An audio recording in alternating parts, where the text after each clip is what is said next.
Birinci nəsil məndən talışlar, o deyirlər, talışların başı 12-yə qədər başqa cür işdir, 12-dən sonra başqa cür işdir. Dəyərli izləyicilər, heç bir qeyri-etik ifadə yazmayın. Cəmi 1 dəqiqə ərzində talışlar barədə 12-dən sonra başları başqa cür işləyir ifadəsinin əslində fəxr olunması, qürur duyulası bir şey olduğunu sizə isbatlayacağım tarixi mənbələrə istinadən. Siz də bu videonu paylaşın ki, bəlkə həmin xanımın da qarşısına çıxar, o da məlumatlanmış olar. Deməli, 1813-cü ilin dekabr ayında Rusiyanın işğalçı ordusu general Pyotr Kotlevski ilə başçılığı altında Lənkəran qalasını mühasirəyə alırlar və mühasirə dövründə general şəhərin müdafiəsinə başçılıq edən Sadıq xana məktub yazır ki, ya təslim olun, ya da hamınızı belə deyək, qılıncdan keçirəcəyik.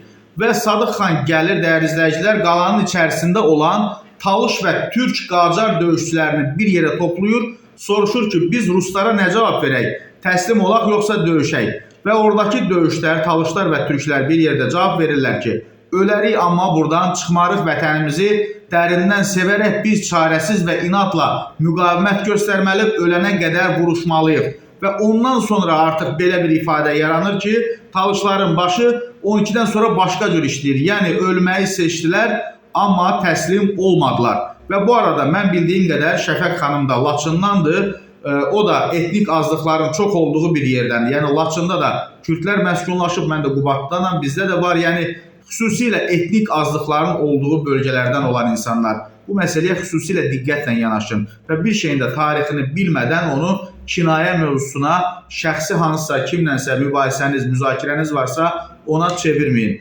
Talışlar Azərbaycan dövlətçiliyi üçün kifayət qədər önəmli insanlardır. Tariximizdə kifayət qədər böyük yerləri var və qeyd edeyim ki, həm Şah İsmailin, həm Nadir Şahın da belə deyək, qoşunlarında, dəstələrində Talışlar olublar və axıra qədər də döyüşüblər, vətən üçün canlarından keçiblər. Faktı da diqqətinizə təqdim edeyim. Deməli, işğalçı Ruslar ən yüksək acınacaqlı və intiqam həddinə çatırlar.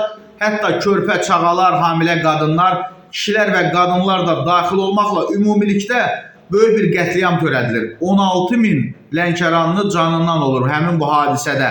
Və dəyərli izləyicilər, Ruslar 350 nəfər itki verərək Lənkərana daxil ola bilirlər. Bu savaşdan sonra Rus tarixçiləri 12-dən sonra başları çönən Lənkəran qalasındakılar ölümü seçdi deyə yazmağa başladılar. Bundan sonra bu sözü həqarət kimi işlədən Rus tarixçiləri, ədəbiyyatçıları regionda bu ifadənin yaranmasına bilərəkdən şərait yaratdılar. Lənkəran qalasının işğalından sonra bu sözü Talışlara qarşı işlətməyə və təslim olmadan vətən üçün ölməyi seçənləri təhqir eləməyə başladılar. Yəni, bu söz Ruslardan gəlmə sözdür, amma onlara sərf eləmədiyi üçün.